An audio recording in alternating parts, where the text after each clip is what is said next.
భగవద్గీత 18వ అధ్యాయం మోక్ష సన్యాస యోగము.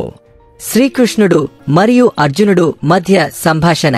కృష్ణ, నీ మాటలు నాకు స్పష్టత ఇస్తున్నాయి, కానీ ఇంకా నాకు సందేహముంది.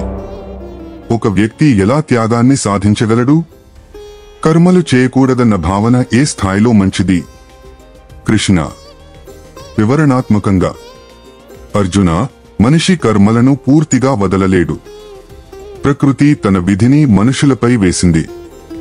కాని వాడు కర్మ ఫలితాలను త్యజించగలడా అంటే అవును.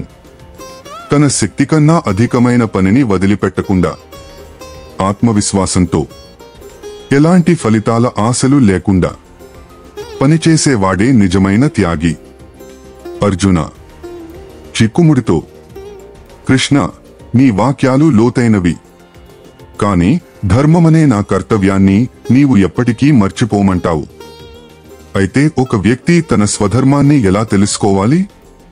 కృష్ణ దృఢంగా, ప్రేమతో: ప్రతి వ్యక్తికి స్వధర్మం ఉంటుంది అర్జున.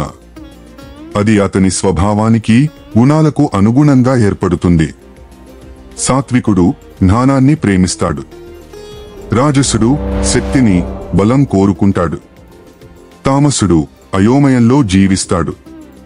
స్వధర్మం అనగా ప్రకృతిలో వాడి భాగస్వామ్యాన్ని అనుసరించటం. అది వదిలిపెట్టి వేరే దారిని తీసుకుంటే అది ప్రమాదమే. అర్జున విశ్వాసంతో: అర్థమైంది కృష్ణ. ఒకరి ధర్మమే తన సాధన మార్గమా? అయితే మోక్షం పొందేందుకు ఏ మార్గం ఉత్తమమైనది? కృష్ణ ప్రశాంతంగా, పరిపూర్ణతతో: మోక్షానికి దారి త్యాగం ద్వారానే జరుగుతుంది. శుద్ధ మనస్సుతో, అహంకారాన్ని విడిచిపెట్టి, భగవంతుడికి సమర్పించబడిన తత్వంతో జీవించేవాడే మోక్షాన్ని పొందగలడు. తన చర్యలన్నీ నన్ను అర్పిస్తూ, నిరంతరం నాలో దృఢంగా స్థిరపడినవాడు ఎప్పటికీ బంధనాల నుండి విముక్తుడు అవుతాడు.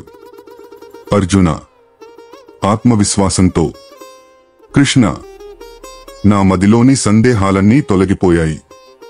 నీవు చెప్పిన జ్ఞానము నాకు స్పష్టంగా అర్థమైంది. ఇప్పుడు నేను సిద్ధంగా ఉన్నాను.